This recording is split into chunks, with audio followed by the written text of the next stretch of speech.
Hi all, എല്ലാവർക്കും health inspector ക്രൂവിന്റെ മറ്റൊരു പ്രധാനപ്പെട്ട ക്ലാസ്സിലേക്ക് സ്വാഗതം. അപ്പം നമ്മൾ ഇന്ന് ഡീൽ ചെയ്യാൻ പോകുന്നത് ഫസ്റ്റ് ഇയറിലെ പേപ്പർ 1 അനാട്ടമി പേപ്പറിലെ ഒരു ഇമ്പോർട്ടന്റ് പോർഷൻ ആണ് നമ്മൾ എടുക്കാൻ പോകുന്നത്. അപ്പം അനാട്ടമിയിലെ ഇയർ ആൻഡ് ഹിയറിംഗുമായിട്ട് ബന്ധപ്പെട്ട് നിങ്ങൾക്ക് ഒരു എസ്സേ എഴുതാനോ അല്ലെങ്കിൽ 5 മാർക്കോ അല്ലെങ്കിൽ 2 മാർക്കോ ആയിട്ടുള്ള ക്വസ്റ്റ്യനുകൾ ചോദിച്ചാൽ അതിൽ നിന്ന് 1 മാർക്ക് പോലും പോകാത്ത രീതിയിൽ നിങ്ങൾക്ക് എഴുതാൻ പറ്റുന്ന ഒരു രീതിയിലാണ് നമ്മളിത് പ്രിപ്പയർ ചെയ്തിരിക്കുന്നത്. അപ്പൊ നമുക്ക് ക്ലാസ്സിലേക്ക് കിടക്കാം. അപ്പോൾ അനാട്ടമിയിലെ പേപ്പർ 1 ഈ പറയുന്ന രീതിയിൽ ക്വസ്റ്റ്യൻസ് ചോദിക്കുമ്പോൾ നമ്മൾ ഡയഗ്രംസ് മാക്സിമം നമ്മൾ എഴുതുന്ന അല്ലെങ്കിൽ എക്സാം പേപ്പറിൽ ഉൾപ്പെടുത്താൻ ശ്രമിക്കുക. അങ്ങനെ ഉൾപ്പെടുത്തുമ്പോൾ ആ നോക്കുന്ന ആളെ ഒന്ന് ഇംപ്രസ് ചെയ്യാൻ പറ്റുന്ന രീതിയിൽ നമ്മളുടേതായിട്ടുള്ള ഒരു രീതിയിലൊരു ഫിഗർ വരയ്ക്കാൻ നോക്കുക. അപ്പൊ ഇയറുമായിട്ട് ബന്ധപ്പെട്ട് നമ്മളൊരു എന്താണ് എസ്സേ ചോദിച്ചു കഴിഞ്ഞാൽ നമ്മളൊരു ഫിഗർ വരയ്ക്കാൻ ഉൾപ്പെടുത്താൻ, ഇയറിന്റെ ഒരു റഫ് ഫിഗർ നമ്മളെ കൊണ്ട് വരയ്ക്കാൻ പറ്റുന്ന രീതിയിൽ മനോഹരമായിട്ടുള്ള, ഒരുപാട് വലിയ രീതിയിൽ മോഡിഫിക്കേഷൻസോ അങ്ങനത്തെ ഒന്നും ആവശ്യമില്ല. നമ്മൾ സിമ്പിൾ ആയിട്ടുള്ള ഒരു ഡയഗ്രാം നമ്മൾ പെൻസിൽ കൊണ്ടോ അല്ലെങ്കിൽ പേന കൊണ്ടോ നമുക്കത് വരയ്ക്കാൻ പറ്റും.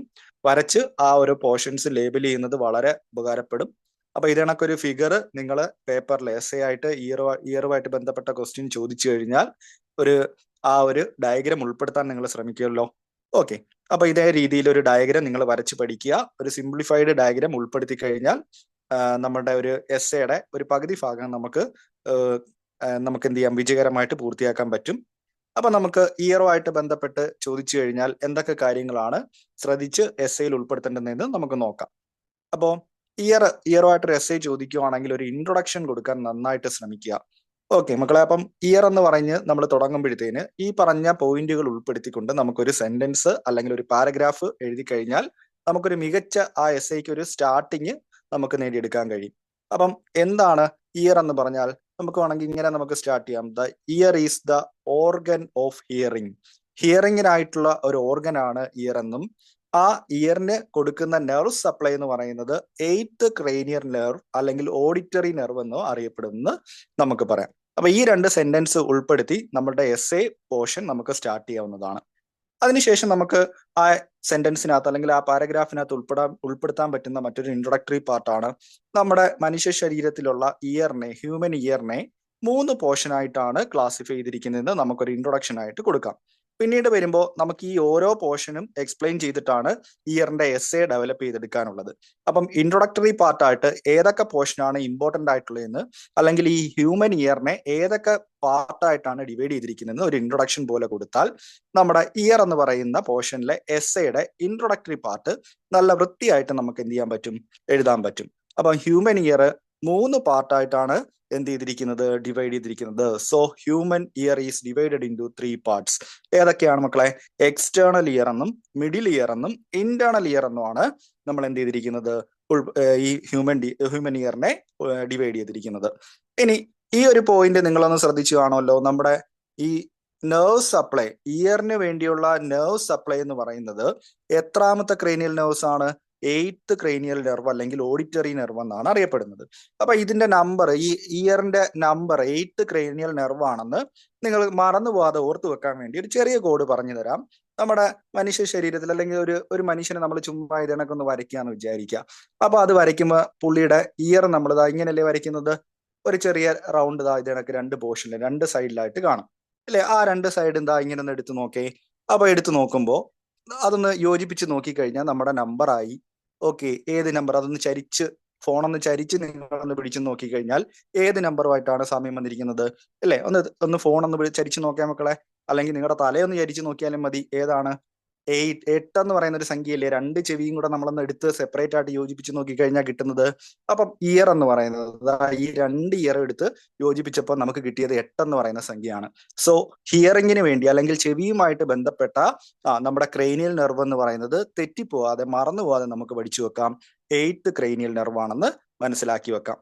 അപ്പം ഇത്രയും കാര്യങ്ങൾ നിങ്ങൾ മറന്നു പോകാതെ ഒരു ഇൻട്രൊഡക്ടറി പാർട്ടായിട്ട് എഴുതി കഴിഞ്ഞാൽ നിങ്ങൾക്ക് ഒരു സ്റ്റാർട്ടിങ്, നല്ല മികച്ച ഒരു സ്റ്റാർട്ടിങ് കിട്ടിക്കഴിഞ്ഞു. അപ്പൊ എന്തൊക്കെയാണ് നമ്മൾ എഴുതേണ്ടത്? The ear is the organ of hearing. ഏത് നെർവാണ് നമുക്ക് ഹിയറിംഗിന് വേണ്ടി സപ്ലൈ ചെയ്യുന്നത്? ഏത് ക്രേനിയൽ നെർവാണ്?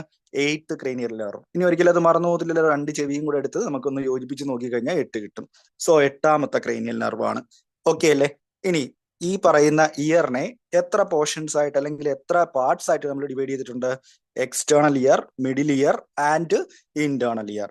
ഓക്കെ, അപ്പൊ നമ്മുടെ ഇൻട്രൊഡക്ടറി പാർട്ട് കഴിഞ്ഞു. ഇനിയിപ്പോ നമ്മൾ അത് ഓരോ പാർട്ടും നമ്മൾ എന്ത് ചെയ്യുന്നു, എക്സ്പ്ലെയിൻ ചെയ്ത് അങ്ങോട്ട് എഴുതാൻ ശ്രമിക്കുക. അപ്പൊ ദാണ്ടെ ഇയറിന്റെ ഒരു ഫിഗർ, അത് നമ്മൾ ആദ്യമേ പറഞ്ഞ ഒരു നമ്മളുടെ സിംപ്ലിഫൈഡ് ആയിട്ടുള്ള ഒരു ഡയഗ്രാം വരച്ചാലും മതി.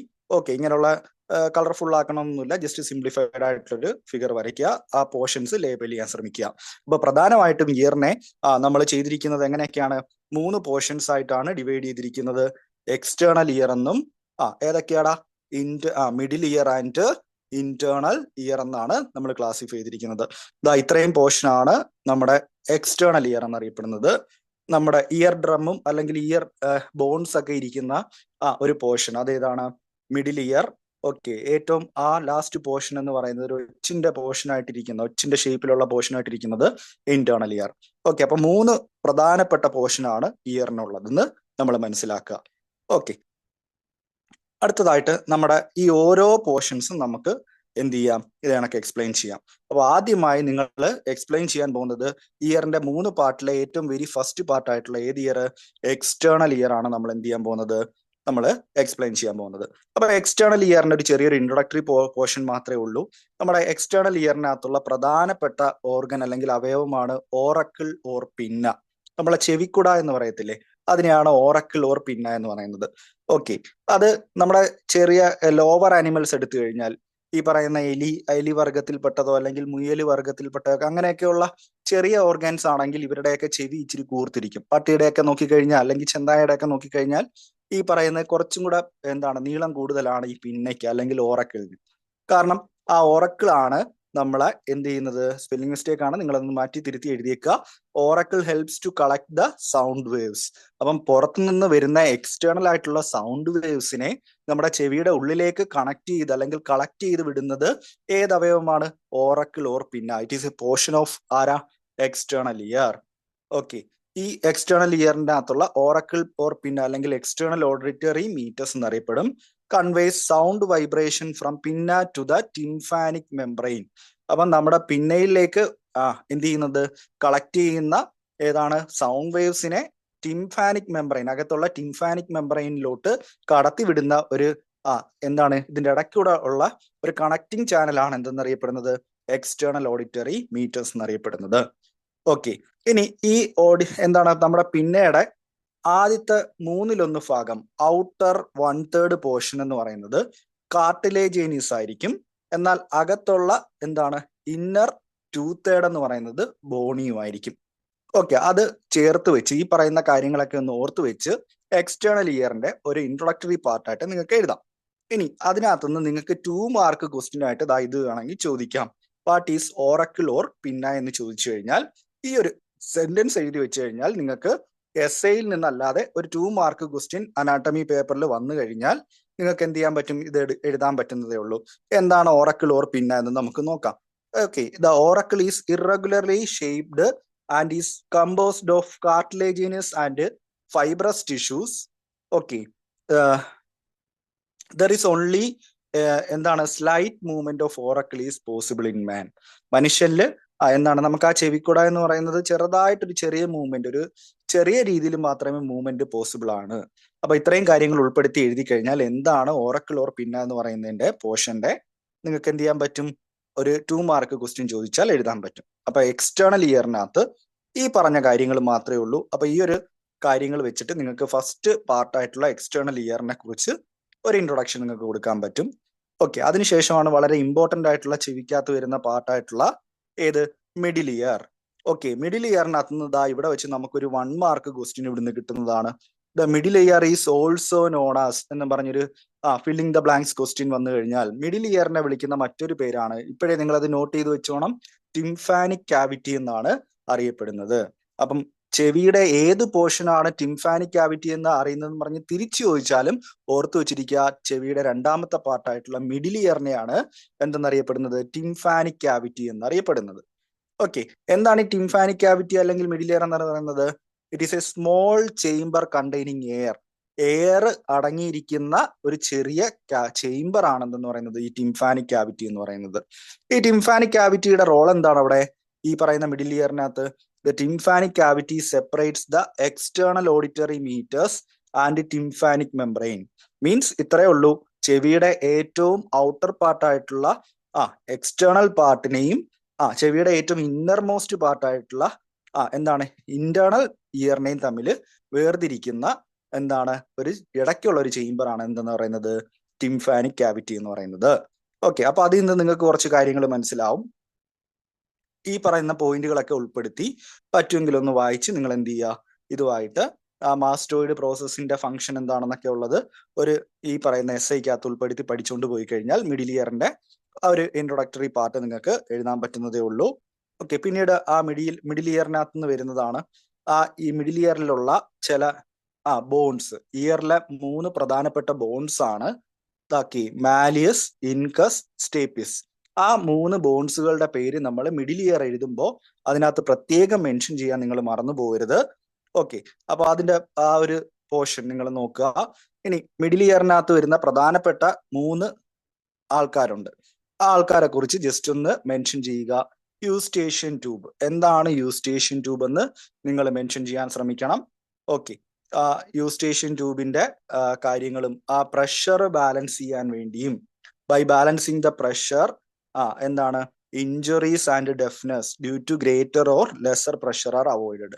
അപ്പൊ ചെവിക്കുള്ളിലെ മർദ്ദം ക്രമീകരിക്കാനും ഈ പറയുന്ന മർദ്ദത്തിലുള്ള വ്യത്യാസം വന്നു കഴിഞ്ഞാൽ അതിലുണ്ടാകുന്ന ഇഞ്ചുറീസോ അല്ലെങ്കിൽ കേൾവിക്കുറവിനെയൊക്കെ പരിഹരിക്കാനായിട്ട് നമ്മൾ നമ്മുടെ ചെവിയിലുള്ള പാർട്ടാണ് എന്ന് പറയുന്നത് യൂസ്റ്റേഷ്യൻ ട്യൂബ്. ആ യൂസ്റ്റേഷ്യൻ ട്യൂബ് എന്ന് പറയുന്നത് മിഡിൽ ഇയറിന്റെ പോർഷൻ ആണെന്ന് നിങ്ങൾ ആ എസ്ഐക്കകത്ത് എഴുതി വെക്കുക. ഓക്കെ, പിന്നീട് വരുന്ന മറ്റൊരു ഏരിയ ആണ് മിഡിൽ ഇയറിന്റെ മറ്റൊരു പ്രധാനപ്പെട്ട പോർഷനാണ് ഓഡിറ്ററി ഓസിക്കിൾസ്. എന്ത് വെച്ച് കഴിഞ്ഞാൽ നമ്മുടെ മിഡിൽ ഇയറിനകത്ത് അല്ലെങ്കിൽ ഇയറിനകത്തുള്ള 3 സ്മോൾ ബോൺസുകൾ എന്താണ് ചേർത്ത് വിളിക്കുന്ന പേരാണ് എന്തെന്നറിയപ്പെടുന്നത്? Auditory ossicles. അതിനകത്തുള്ള ഏറ്റവും പുറത്തുള്ള ബോണാണ് ഈ ഓസിക്കിൾ എന്ന് പറഞ്ഞാൽ ബോൺ എന്നാണ് അർത്ഥം. അപ്പൊ അതിനകത്തുള്ള 3 ബോൺസിൽ ഏറ്റവും എക്സ്റ്റേണൽ ബോണാണ് മാലിയസ്. മാലിയസിന്റെ ഷേപ്പ് ഏതാണെന്ന് ചോദിക്കും. നമ്മുടെ ചുറ്റികയുടെ ആകൃതിയിലുള്ള ചെവിയിലുള്ള ബോണാണ് ഏതെന്നറിയപ്പെടുന്നത്? മാലിയസ്. ഓക്കെ, മാലിയസിന് ശേഷം അറ്റാച്ച് ചെയ്തിരിക്കുന്നതാണ് സ്റ്റേപ്പിസ് ഓർ സ്റ്റിറപ്പ് എന്നും വിളിക്കാറുണ്ട്. Stapes bone. അപ്പൊ പ്രധാനപ്പെട്ട 3 ബോൺസ് ഏതാണ്? Malleus, stapes and last one incus. ഇൻകസിന് വിളിക്കുന്ന മറ്റൊരു പേരാണ് ആൻവിൽ എന്ന് ഓർത്തു വെച്ചിരിക്കുക. അപ്പം നമ്മൾ ഓഡിറ്ററി ഓസിക്കിൾ എഴുതുമ്പോൾ ഈ പറഞ്ഞ 3 പേരുകളും ഉൾപ്പെടുത്തി അതിനകത്തൊരു പാരഗ്രാഫ് എഴുതി കഴിഞ്ഞാൽ നിങ്ങൾക്ക് മിഡിൽ ഇയറിനകത്തുള്ള ഏതാണ് രണ്ടാമത്തെ പാർട്ടായിട്ടുള്ള ഓഡിറ്ററി ഓസിക്കിളിനെ കുറിച്ച് ഒരു പാരഗ്രാഫ് എഴുതി വെക്കാൻ പറ്റും. ഓക്കെ, അല്ലെങ്കിൽ 2 മാർക്കിനോ അല്ലെങ്കിൽ 5 മാർക്കിനോ ക്വസ്റ്റ്യൻ ചോദിക്കാം. മിഡിൽ ഇയറിനെ പറ്റി മാത്രം എഴുതാൻ ചോദിച്ചു കഴിഞ്ഞാലും ഈ പറയുന്ന യൂസ്റ്റേഷ്യൻ ട്യൂബും ഓഡിറ്ററി ഓസിക്കിളും നിങ്ങൾക്ക് ആയിട്ട് ചേർത്ത് വെച്ചൊരു പാരഗ്രാഫ് എഴുതി കഴിഞ്ഞാൽ സുഖമായിട്ട് 5 മാർക്ക് കിട്ടുന്നതേ ഉള്ളൂ. അപ്പം ആ ഓഡിറ്ററി ഓസിക്കിൾസ് ഏതൊക്കെയാണെന്ന് വെച്ച് കഴിഞ്ഞാൽ മാലിയസ്, സ്റ്റേപ്പിസ് ആൻഡ് ഇൻകസ്. ഇതിൽ ഏതാണ് ഹാമർ ഷേപ്പ് ഉള്ളതെന്ന് നോക്കി വെച്ചിരിക്കുക. ഏതാണ് എപ്പോഴും പല 1 വേർഡ് ക്വസ്റ്റ്യൻ ആയിട്ടൊക്കെ ചോദിക്കുന്നതാണ്. ഹാമർ ഷേപ്പിലുള്ള ഇയർ ബോൺ ഏതാന്ന് വെച്ച് കഴിഞ്ഞാൽ ഏതാണ് മക്കളെ? മാലിയസ് ആണ്. ഓക്കെ, ഈ പറയുന്ന 3 ചെയിൻ ഓഫ് ബോൺസിന്റെ ഫംഗ്ഷൻ എന്താണ്? They serves to transmit the sound vibration from the ear drum to internal ear. Ear ഡ്രമ്മിലേക്ക് പതിക്കുന്ന സൗണ്ട് വേവ്സിനെ ക്യാരി ചെയ്ത് വിടുന്നത് ഈ 3 ചെയിൻ ഓഫ് ബോൺസ് ആണ്. ആരൊക്കെയാ 3 ചെയിൻസ് ഓഫ് ബോൺസ് എന്ന് പറയുന്നത്? Malleus, incus, stapes. ഓക്കെ, ഇവര് 3 പേരും സൗണ്ട് വൈബ്രേഷൻ എവിടെ മുതലാണ്? Ear drum to internal ear വരെ കടത്തിവിടുന്നവരാണ് ഈ ഓഡിറ്ററി ഓസിക്കിൾ എന്ന് പറയുന്നത്. ഇനി മൂന്നാമത്തെ മിഡിൽ ഇയറിനകത്ത് എഴുതേണ്ടുന്ന ഒരു ഇതാണ് മാസ്റ്റോയിഡ് പ്രോസസ്. ഇവിടുന്ന് 1 മാർക്ക് ക്വസ്റ്റ്യൻ നിങ്ങൾക്ക് പഠിക്കാൻ പറ്റും. ഈ മാസ്റ്റോയിഡ് പ്രോസസ്സിനെ കുറിച്ച് എസ് ആയിട്ട് പഠിച്ചു കഴിഞ്ഞാൽ വേണമെങ്കിൽ അതിൽ നിന്ന് 1 മാർക്കും കൂടെ നിങ്ങൾക്ക് എക്സ്ട്രാ കിട്ടും. Okay, is a part of temporal bone. Mastoid process എന്ന് പറയുന്നത് ടെമ്പോറൽ ബോണിന്റെ ഭാഗമായിട്ട് ചെവിയിൽ വരുന്നതാണ്. ഓക്കെ, ലൈങ് ബിഹൈൻഡ് ദ ഇയറിന്റെ ബാക്കിലായിട്ട്. Okay, an air space in its upper part. ആ മാസ്റ്റോയിഡ് പ്രോസസ്സിന്റെ അപ്പർ പാർട്ടിലുള്ള ഒരു എയർ സ്പേസിന് വിളിക്കുന്ന പേരാണ് മാസ്റ്റോയിഡ് ആൻഡ്രം. ഓക്കെ, എന്താണ് മാസ്റ്റോയിഡ് ആൻഡ്രത്തിന്റെ function? Which communicates with the middle ear. Middle ഇയറുമായിട്ട് കമ്മ്യൂണിക്കേറ്റ് ചെയ്യുന്ന മാസ്റ്റോയിഡ് പ്രോസസ്സിന്റെ പാർട്ടാണ് മാസ്റ്റോയിഡ് ആൻഡ്രം. ഈ പറയുന്ന മാസ്റ്റോയിഡുമായിട്ട് ബന്ധപ്പെട്ട് ഇൻഫെക്ഷൻസ് വന്നു കഴിഞ്ഞാൽ ആ മിഡിൽ ഇയറിലേക്ക് എന്ത് ചെയ്യും? അത് സ്പ്രെഡ് ചെയ്യുകയും അത് സിവിയർ ആവുകയും ചെയ്യും. അപ്പൊ അങ്ങനെ ഉണ്ടാകുന്ന ആ ഒരു കണ്ടീഷനെ വിളിക്കുന്ന പേരാണ് മാസ്റ്റോയിഡൈറ്റിസ്. ഇതും വേണമെങ്കിൽ നിങ്ങൾക്ക് 1 മാർക്കിനോ 2 മാർക്കിനോ ചോദിക്കാം. വാട്ട് ഈസ് മാസ്റ്റോയിഡൈറ്റിസ് എന്ന് പറഞ്ഞ് ചോദിക്കാം. അപ്പൊ മാസ്റ്റോയിഡൈറ്റിസ് എന്താണെന്ന് ചോദിച്ചു കഴിഞ്ഞാൽ ആദ്യം മുതൽ നമുക്ക് വേണമെങ്കിൽ ഇങ്ങനെ എഴുതാൻ പറ്റും. ഓക്കെ, 2 മാർക്കിന് ചോദിച്ചു കഴിഞ്ഞാൽ മാസ്റ്റോയിഡ് പ്രോസസ്സിന്റെ ഫംഗ്ഷനും ആ മാസ്റ്റോയിഡ് ആൻഡ്രത്തിനകത്തും അല്ലെങ്കിൽ മിഡിൽ ഇയറിനകത്തും വരുന്ന ഇൻഫെക്ഷനെ വിളിക്കുന്ന പേരാണ് മാസ്റ്റോയിഡൈറ്റിസ് എന്ന് പറയാം. സിംപ്ലി മാസ്റ്റോയിഡൈറ്റിസ് എന്ന് പറഞ്ഞാൽ എന്താണ്? Infection of the middle year എന്നാണ് മാസ്റ്റോയിഡൈറ്റിസ് അറിയപ്പെടുന്നത്. ഓക്കെ, അപ്പൊ ആ മാസ്റ്റോയിഡൈറ്റിസ് എന്താണെന്നും കൂടെ ഇവിടെ വെച്ച് നിങ്ങൾക്ക് പഠിച്ചെടുക്കാൻ പറ്റും. അപ്പൊ ഈ എസ്സേ പോലെ നേരെ ഇതണക്കങ്ങ് വെച്ച് പഠിച്ചു കഴിഞ്ഞാൽ 15 മാർക്കിന് ചോദിച്ചാൽ നിങ്ങൾക്ക് ഇത് മൊത്തത്തോടൊന്ന് റീകളക്ട് ചെയ്ത് കഴിഞ്ഞാൽ ആ 15 മാർക്ക് കിട്ടുകയും ചെയ്യും. അതിനോടൊപ്പം തന്നെ നിങ്ങൾക്ക് അഥവാ എസ്സേ ആയിട്ട് ചോദിച്ചില്ലെങ്കിൽ 5 മാർക്കിലോ 2 മാർക്കിലോ ഒക്കെ നിങ്ങൾക്ക് ഇത് ഉൾപ്പെടുത്തി എഴുതാൻ പറ്റും. അതാണ് ഇങ്ങനെയുള്ള രീതിയിൽ പഠിച്ചു കഴിഞ്ഞാലുള്ള നിങ്ങൾക്ക് വളരെ ബെനിഫിറ്റ് ആയിരിക്കും. നെക്സ്റ്റ് മൂന്നാമത്തെ ഏറ്റവും ലാസ്റ്റ് പാർട്ടാണ് ഇന്റേണൽ ഇയർ എന്ന് പറയുന്നത്. ഓക്കെ, ഇന്റേണൽ ഇയർ എന്താ? Internal ear is situated in the petrous portion of the temporal bone. ബോറല്ല, ബോൺ ആണ് കേട്ടോ, മിസ്റ്റേക്ക് ആണെന്ന് കറക്റ്റ് ചെയ്തേക്കുക. അപ്പൊ ടെമ്പോറൽ ബോണിന്റെ പെട്രിയസ് പോർഷനിൽ സിറ്റുവേറ്റ് ചെയ്യുന്നതാണ് ഇന്റേണൽ ഇയർ. ഓക്കെ, അതിനകത്ത് സെവറൽ ആയിട്ടുള്ള ക്യാവിറ്റീസ് ഉണ്ടെന്നും അവരെ വിളിക്കുന്ന പേരാണ് എന്താണ്? ബോണി ലാബറിന്ത് ആൻഡ് മെംബ്രേനിയസ് ലാബറിന്ത് എന്ന് അറിയപ്പെടും. ഓക്കെ, ലാബറിന്ത് എന്ന് പറഞ്ഞാൽ ഒരു വളഞ്ഞു വളഞ്ഞ് നിൽക്കുന്ന ഒരു പാതയെന്നാണ് അതിന്റെ അർത്ഥം. അപ്പൊ അങ്ങനെയുള്ള 2 തരത്തിലുള്ള പാതകളുണ്ട്. ബോണി ലാബറിന്തും ഉണ്ട്, മെംബ്രേനിയസ് ലാബറിന്തും ഉണ്ട്. ഈ വളഞ്ഞു വളഞ്ഞു പോകുന്ന ലാബറിന്തിനകത്ത് ഒരുപാട് ഫ്ലൂയിഡുകൾ നിറഞ്ഞിട്ടുണ്ട്. Fluid and nerve endings for hearing and balance. അപ്പൊ ചെവിയുടെ പ്രധാനപ്പെട്ട 2 ഫംഗ്ഷൻ ആണ് ഇതെന്ന് പറയുന്നത് ഹിയറിങ്ങും ബാലൻസും. ഈ ഹിയറിങ്ങും ബാലൻസിന്റെയും എവിടെ വെച്ചാണ് കൂടുതലായിട്ടും പോസിബിൾ ആവുന്നത്? നമ്മുടെ ഇന്റേണൽ ഇയറിലാണ് പോസിബിൾ ആണെന്ന് നിങ്ങളൊന്ന് മനസ്സിലാക്കി വെക്കുക. ഓക്കെ, അപ്പൊ ഇത്രയും കാര്യങ്ങൾ ജസ്റ്റ് ഒരു ഇന്റേണൽ ഇയറിന്റെ എന്താണ് ഇൻട്രൊഡക്ഷൻ ആയിട്ട് മൂന്നാമത്തെ പോർഷൻ ആയിട്ട് എസ്സേയുടെ മൂന്നാമത്തെ ഭാഗമായിട്ട് നിങ്ങൾക്ക് ഇത് എഴുതാൻ പറ്റും. ഓക്കെ, ഇനി ആ ബോണി ലാബറിന്ത് എന്ന് പറയുന്നത് ഏതൊക്കെയാണ് പാർട്ട് എന്ന് നോക്കുക. ഓക്കെ, ആ bony labyrinth consist of 3 parts. ആ ബോണി ലാബറിന്തിനകത്ത് 3 ഭാഗങ്ങളുണ്ട്. ഏതൊക്കെയാണ് മക്കളെ? Vestibule, the semi circular canal and the cochlea. അപ്പം ഈ 3 പോർഷനും എന്തായിട്ട് വരുന്നതാണ്? It is a part of bony labyrinth of the ear. അപ്പൊ ഇയറിന്റെ ബോണി ലാബറിന്തിന്റെ 3 പോർഷനുകളാണ് വെസ്റ്റിബ്യൂളും സെമി സർക്കുലാർ കനാലും കോക്ലിയയും. ഈ പറയുന്ന ഓരോ പാർട്ടിനും വളരെ ഇമ്പോർട്ടന്റ് ആയിട്ടുള്ള വെവ്വേറെ ഫംഗ്ഷനുകളാണ് ഉള്ളത്. അപ്പൊ അത് എന്തൊക്കെയാണെന്ന് നിങ്ങൾ നന്നായിട്ട് ഒന്ന് മനസ്സിലാക്കി പഠിച്ചു കഴിഞ്ഞാൽ നിങ്ങൾക്കത് വളരെ ഉപകാരപ്പെടും. ഓക്കെ, എന്തൊക്കെയാണെന്ന് നമുക്ക് നോക്കാം. ഒന്നാമത്തെ ബോണി ലാബറിന്തിന്റെ പാർട്ടാണ് വെസ്റ്റിബ്യൂൾ. ഓക്കെ, വെസ്റ്റിബ്യൂൾ എന്ന് പറയുന്നത് സെൻട്രൽ പാർട്ടാണ്. ബോണി ലാബറിന്തിന്റെ സെൻട്രൽ പാർട്ടാണ്. വിത്ത് which all other part communicate. ബാക്കിയുള്ള എല്ലാ പാർട്ടും തമ്മിൽ കണക്ട് ചെയ്യുന്ന ആളാണ് വെസ്റ്റിബ്യൂൾ എന്ന് പറയുന്നത്. ഓക്കെ, നമ്മളൊരു റൂമിന്റെ വാതില് പോലെ എല്ലാ റൂമുകളെയും കണക്ട് ചെയ്യുന്നത് ആ വാതിലുകളായിരിക്കുമല്ലോ. അതേ പറയുന്നത് പോലെ ഒരു ഫംഗ്ഷൻ ആണ് ആർക്കുള്ളത്? വെസ്റ്റിബ്യൂളിനുള്ളത്. Vestibule is the central part with which all the other communicate. Like എങ്ങനെയാണ്? Door may be open out of the vestibule of a dwelling. ഒരു വെസ്റ്റിബ്യൂളിനെ ഒരു വീടായിട്ട് കരുതി കഴിഞ്ഞാൽ, അല്ലെങ്കിൽ ഈ നമ്മുടെ ആ ഒരു ബോണി ലാബറിന്തിനെ ഒരു വീടായിട്ട് കരുതി കഴിഞ്ഞാൽ ഈ എല്ലാ പോർഷനുകളെയും കണക്ട് ചെയ്യുന്ന വാതിലാണ് എന്നറിയപ്പെടുന്നത് വെസ്റ്റിബ്യൂൾ എന്നറിയപ്പെടുന്നത്. ഓക്കെ, അപ്പൊ വെസ്റ്റിബ്യൂളിനെ പറ്റി ഒന്ന് പറഞ്ഞു. ഇനി രണ്ടാമത്തെ പാർട്ടാണ് ഏതെന്ന് പറയുന്നത് semi circular canal. Semi circular കനാലിന്റെ ഫംഗ്ഷൻ എന്ന് പറഞ്ഞു കഴിഞ്ഞാൽ ഓക്കെ, അവിടെയാണ് നമ്മുടെ പ്രധാനമായിട്ട് ഇക്വിലിബ്രിയം, ബോഡിയുടെ ബാലൻസ് എന്ന് പറയുന്നത് നടക്കുന്നത് ഈ സെമി സർക്കുലാർ കനാൽ എന്ന് പറയുന്ന ബോണി ലാബറിന്തിന്റെ പാർട്ടിലാണ്. അപ്പം ഹിയറിംഗും ഉണ്ട്, ചെവിക്ക് ഫംഗ്ഷൻ, ബാലൻസും ഉണ്ട്. അതിൽ ബാലൻസ് അഥവാ ഇക്വിലിബ്രിയം നടക്കുന്നത്, ഇക്വിലിബ്രിയമായിട്ട് ബന്ധപ്പെട്ട പ്രോസസ്സുകൾ നടക്കുന്നത് സെമി സർക്കുലാർ കനാലിലാണ്. Okay, the semi circular canal communicate with the vestibule. ആരുമായിട്ടാണ്? വെസ്റ്റിബ്യൂളുമായിട്ട് കമ്മ്യൂണിക്കേറ്റ് ചെയ്യുന്നുണ്ട് സെമി സർക്കുലാർ കനാൽ. അതിനകത്ത് 3 പോർഷൻ ആണുള്ളത്. സുപ്പീരിയർ ഉണ്ട്, പോസ്റ്റീരിയർ ഉണ്ട്, ലാറ്ററൽ ഉണ്ട്. ഓക്കെ, ഈ പോസ്റ്റീരിയറിന്റെയും ലാറ്ററലിന്റെയും സുപ്പീരിയറിന്റെയും ഒക്കെ ഒരു സ്റ്റാർട്ടിങ് ഭാഗം, നമ്മളിപ്പം ഒരു ചെറിയ റൂട്ടൊക്കെ എടുക്കുകയാണെങ്കിൽ ഒരു നീണ്ടു പോകുന്ന വള്ളിയോടൊപ്പം എന്ത് കാണുന്നത്, ഇങ്ങനെ ഒരു നീണ്ട റൂട്ട് പോവുകയാണെങ്കിൽ അതിന്റെ അറ്റത്ത് ഒരു ചെറിയ സ്വെല്ലിംഗ് പോർഷൻ കാണത്തില്ലേ? അതേ കണക്ക് നമ്മുടെ ഈ ലാറ്ററൽ ഏതൊക്കെയാണ്? സുപ്പീരിയർ, പോസ്റ്റീരിയർ പാർട്ടിന്റെ 3 പേരുടെയും അറ്റത്തൊരു സ്വെല്ലിംഗ് ഉണ്ട്. ആ സ്വെല്ലിങ്ങിനെ വിളിക്കുന്ന പേരാണ് ആംബ്യുള എന്ന് വിളിക്കും. ഈ ആംബ്യുളയിൽ ധാരാളം ഫ്ലൂയിഡുകൾ നിറഞ്ഞിട്ടുണ്ട്. ഈ ആംബ്യുളയാണ് എന്ത് ചെയ്യുന്നത്? നമ്മുടെ ഈക്വിലിബ്രിയം ബോഡിയുടെ ബാലൻസും നമ്മളിങ്ങനെ നിൽക്കുമ്പോൾ അതിനെ നമ്മളെ നേരെ നിർത്താനായിട്ട് നമ്മളെ ആ ഒരു തോന്നല് ഉളവാക്കുന്നത് എന്താണ്? ചെവിയുടെ ആംബുള എന്ന് പറയുന്ന പോർഷനാണ്. ആംബുള എന്ന് പറയുന്ന പോർഷൻ എവിടെ കിടക്കുന്നത്? സെമി സർക്കുലാർ കനാലുമായിട്ട് ബന്ധപ്പെട്ടതാണ്. അപ്പൊ ഈ പറഞ്ഞ കാര്യങ്ങൾ ഉൾപ്പെടുത്തി സെമി സർക്കുലാർ കനാൽ എന്താന്ന് ചോദിച്ചു കഴിഞ്ഞാൽ നിങ്ങൾക്ക് അത് എഴുതാൻ പറ്റും. അപ്പൊ അവിടെ സെമി സർക്കുലാർ കനാൽ ചോദിക്കുമ്പോൾ ഒരിക്കലും മറന്നു പോകരുത് ആരെ മെൻഷൻ ചെയ്യാൻ? ആംബുളയെ മെൻഷൻ ചെയ്യാൻ. ആംബുളയിലുള്ള ആ ഫ്ലൂയിഡുകളുടെ ഒരു മൂവ്മെന്റ് വെച്ചിട്ടാണ് നമ്മുടെ ബോഡി ബാലൻസ് അഥവാ ഇക്വിലിബ്രിയം സാധ്യമാകുന്നത്. ഓക്കെ, അപ്പം അടുത്ത മൂന്നാമത്തെ പോർഷൻ ആണ് കോക്ലിയ. ഓക്കെ, നമ്മുടെ സെമി സർക്കുലാർ കനാല് ബോഡിയുടെ ബാലൻസിന് സഹായിക്കുവാണെങ്കിൽ കോക്ലിയർ പോർഷൻ ആണ് ഹിയറിങ്ങിന് വേണ്ടി സഹായിക്കുന്നത്. അപ്പൊ കേൾവി സാധ്യമാക്കുന്ന ഏരിയ എന്ന് പറയുന്നത് കോക്ലിയയും ചെവിയുടെ ഏതാണ് നമ്മുടെ ശരീരത്തിന്റെ ബാലൻസ് സാധ്യമാക്കുന്നത് സെമി സർക്കുലാർ കനാലിലുള്ള പോർഷൻസുമാണ്. അപ്പൊ കോക്ലിയ എന്ന് പറഞ്ഞാൽ എന്താണ്? It is A spiral tube resembles like A snail shell. ഒരു ഒച്ചിന്റെ ഷെല്ല് പോലെ ഉള്ള ഒരു സ്പൈറൽ ട്യൂബ് ആണ് എന്തെന്ന് പറയുന്നത്? കോക്ലിയ. ഈ കോക്ലിയയില് കമ്പോസ്റ്റ് ഓഫ് ധാരാളം എന്തുണ്ട്? ഫ്ലൂയിഡ്സ് ഉണ്ട്, നെർവ് എൻഡിങ്സും ഉണ്ട്.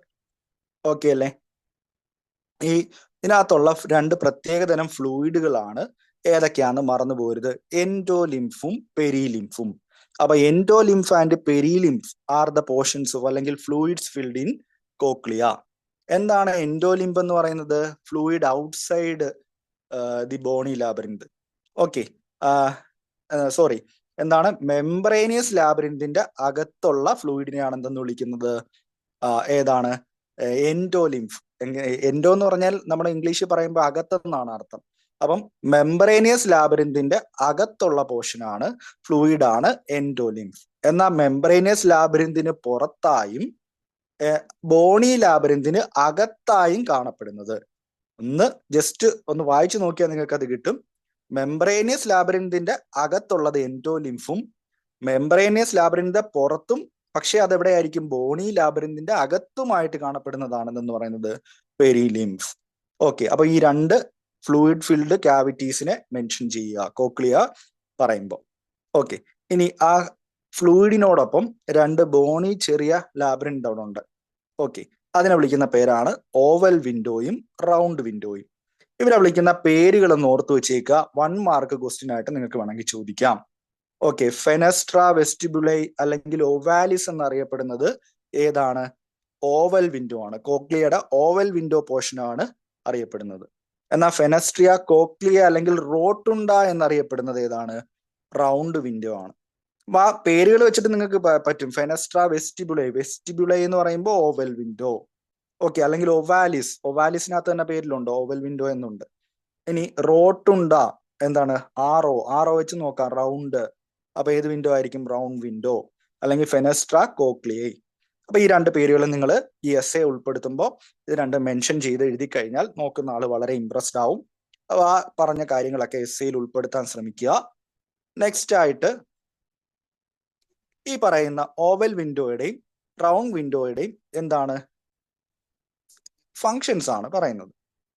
ഈ വൈബ്രേഷൻസ് വരുന്നത് എവിടുന്ന് വരുന്ന? മിഡിൽ ഇയറിൽ നിന്നും വരുന്ന വൈബ്രേഷനെ പെരീൻ ലിംഫിലേക്കും അകത്തുള്ള ഏതാണ് ഫ്ലൂയിഡ് പോർഷൻ എൻഡോലിംഫിലേക്കും നമ്മളെ കടത്തി വിടുന്നത് ആരാണ്? ഈ പറഞ്ഞ ഓവൽ വിൻഡോയും റൗണ്ട് വിൻഡോ ആണ്.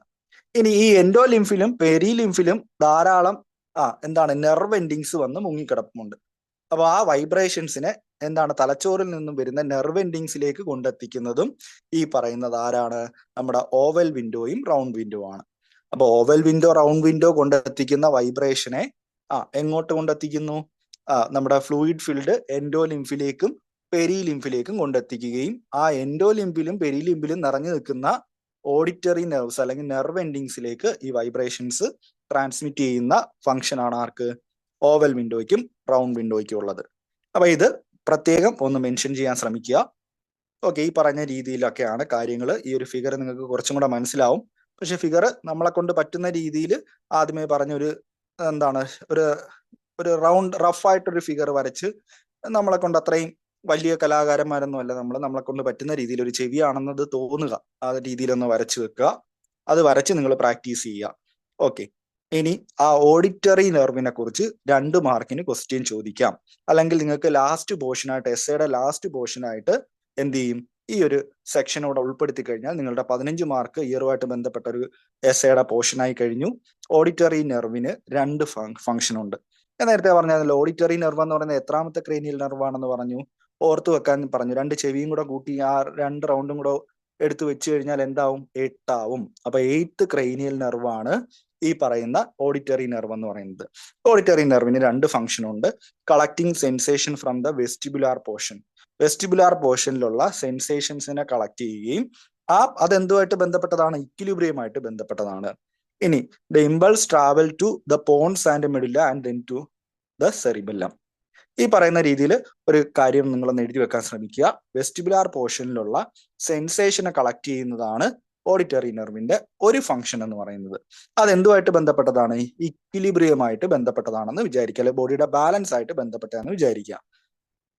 ഓക്കെ, രണ്ടാമത്തെ പോർഷൻ ആണ് കോക്ലിയർ പോർഷൻ. വെസ്റ്റിബുലാർ പോർഷൻ നമ്മൾ എന്താണ്, ബാലൻസിന് സഹായിക്കുമെങ്കിൽ cochlear portion of the auditory nerve is the true nerve of hearing. ഇത് നിങ്ങൾക്ക് 1 മാർക്ക് നിങ്ങൾക്ക് നേടിത്തരും. ഇത് പഠിച്ചുകൊണ്ട് പോയി കഴിഞ്ഞാൽ വളരെ ഇമ്പോർട്ടന്റ് ആണ്. ഇയറുമായിട്ട് ബന്ധപ്പെട്ട 1 മാർക്ക് ക്വസ്റ്റ്യൻ ആണ്. The true nerve of hearing എന്ന് പറയുന്നത് ഏത് പോർഷൻ ആണ് മക്കളെ, കോക്ലിയർ പോർഷൻ ഉണ്ട്. ഓക്കെ, കോക്ലിയർ പോർഷൻ ആണ് അതിന്റെ റൈറ്റ് ആൻസർ. കാരണം 2 പോർഷൻ ഉണ്ട്, വെസ്റ്റിബുലാർ പോർഷനും ഉണ്ട്, കോക്ലിയർ പോർഷനും ഉണ്ട്. അതിൽ ട്രൂ നെർവ് ഓഫ് ഹിയറിംഗ്, ഹിയറിംഗിന് വേണ്ടി സഹായിക്കുന്നത് ഏത് പോർഷൻ ആണ്, കോക്ലിയർ പോർഷൻ ആണ്. ഓക്കെ, ഇങ്ങനെ ഓർത്ത് വെച്ചിരുന്നാൽ മതി. CH, ഈ ഒരു കോഡ് ഓർത്ത് കഴിഞ്ഞാൽ നിങ്ങൾക്ക് പെട്ടെന്ന് കിട്ടും. കോഡ് ഇതാണ്, ഇങ്ങനെ ഒന്ന് ഓർത്ത് വെച്ച് പഠിച്ചാൽ മതി.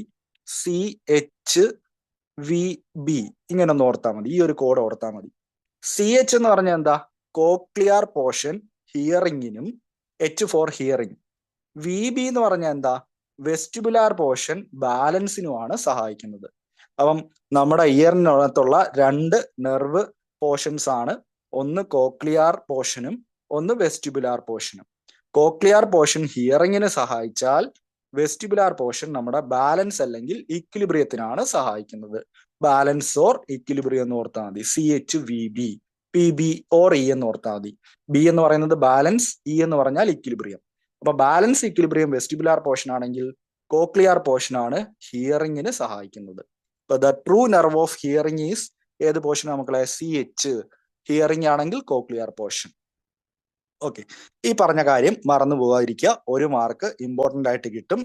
കൂടാതെ നമ്മുടെ ലാസ്റ്റ് പോർഷൻ എന്താണ്, ഈ പറയുന്ന കോക്ലിയർ നെർവിനകത്തൊക്കെ ഉണ്ടാകുന്ന ലീഷൻസ് അല്ലെങ്കിൽ അതിനകത്തുണ്ടാകുന്ന ചില പ്രശ്നങ്ങൾ എന്ത് സൃഷ്ടിക്കുന്നു, നെർവ് ഡെഫ്നെസ്സിനെ സൃഷ്ടിക്കുന്നു. ഓക്കെ, അപ്പൊ the lesions of the cochlear nerve, nerve deafness, കേൾവി ശക്തി കുറയ്ക്കുന്നത് അല്ലെങ്കിൽ കേൾവി ശക്തി ഇല്ലാണ്ടാക്കുന്നത് കോക്ലിയർ നെർവിന് വരുന്ന എന്താണ്, പ്രശ്നങ്ങളാണ്. എന്നാൽ വെസ്റ്റിബുലാർ നെർവ്, വെസ്റ്റിബ്യൂൾ എന്ന് പറയുന്നത് ഏതാ, ഹിയറിംഗ് ആയിട്ടല്ല, CHVB ബാലൻസിന് സഹായിക്കുന്നതാണ്. അപ്പൊ ഈ ബാലൻസിന് സഹായിക്കുന്ന വെസ്റ്റിബുലാർ നെർവിന് എന്തെങ്കിലും പ്രശ്നം വന്നാൽ നമ്മുടെ ബാലൻസുമായിട്ട് ബന്ധപ്പെട്ട കാര്യങ്ങളല്ലേ തകരാറ് വരിക. അങ്ങനെ ഉണ്ടാകുന്ന ചില പ്രശ്നങ്ങളാണ് ഇതൊക്കെ. വെർട്ടിഗോ, അറ്റാക്സിയ, നിസ്റ്റാഗ്മസ് എന്നൊക്കെ അറിയപ്പെടുന്നത്. വെർട്ടിഗോ എന്ന് പറഞ്ഞാൽ നമുക്ക് നേരെ നിൽക്കാനൊക്കത്തില്ല, ശരീരം മൊത്തം തലയൊക്കെ കറങ്ങുന്ന പോലെ തോന്നും. തലകറക്കത്തിന് വിളിക്കുന്ന ടേം ആണ് വെർട്ടിഗോ. തല കറങ്ങാനുള്ള കാരണം എന്താ, നമുക്ക് ബാലൻസ് കറക്റ്റ് കിട്ടിയില്ല, തല കറക്കം പോലൊരു ഇത് വരത്തില്ലേ, നമ്മുടെ ബാലൻസ് നഷ്ടപ്പെടുന്നതാണ്. അപ്പൊ വെർട്ടിഗോ ഉണ്ടാകും. അറ്റാക്സിയ എന്ന് പറഞ്ഞാൽ എന്താ, നമ്മുടെ മസിൽസ് നമ്മൾ പോലും അറിയാത്ത രീതിയിൽ എന്ത് ചെയ്യും, സ്വയം എന്ത് ചെയ്യാൻ തുടങ്ങും, വൈബ്രേറ്റ് ചെയ്യാൻ, അല്ലെങ്കിൽ ഇതണക്ക് ഒരു തരിപ്പ് പോലെയൊക്കെ നമുക്ക് അനുഭവപ്പെടും. അതിനെയാണ് മസിൽസിന്റെ സ്വയം ഇൻവോളണ്ടറി ആക്ഷനെ വിളിക്കുന്ന പേരാണ് അറ്റാക്സിയ. നിസ്റ്റാഗ്മസ് എന്ന് പറയുമ്പോൾ ഇതേപോലെ തന്നെ നമ്മുടെ കണ്ണ് ഇങ്ങനെ നമ്മളിത് തുടിക്കത്തില്ലേ, നമ്മൾ പോലും വിചാരിക്കാത്ത രീതിയിൽ കണ്ണ് സ്വയം തുടിക്കുന്നതിനാണ് നിസ്റ്റാഗ്മസ് എന്ന് പറയുന്നത്. ഇതെല്ലാം നമ്മുടെ ബാലൻസ് നഷ്ടപ്പെടുമ്പോൾ ഉണ്ടാകുന്നതാണ്. അപ്പം വെസ്റ്റിബുലാർ നെർവാണ് ബാലൻസിനെ സഹായിക്കുന്നത്, അതുകൊണ്ട് ഈ പറഞ്ഞ പ്രശ്നങ്ങളൊക്കെ ഉണ്ടാവും. കോക്ലിയർ നെർവ് ഹിയറിങ്ങിനെ സഹായിക്കുന്നത് കൊണ്ട് അതിനുണ്ടാകുന്ന പ്രശ്നങ്ങൾ നെർവ് ഡെഫ്നെസ്സിനും ഉണ്ടാക്കും.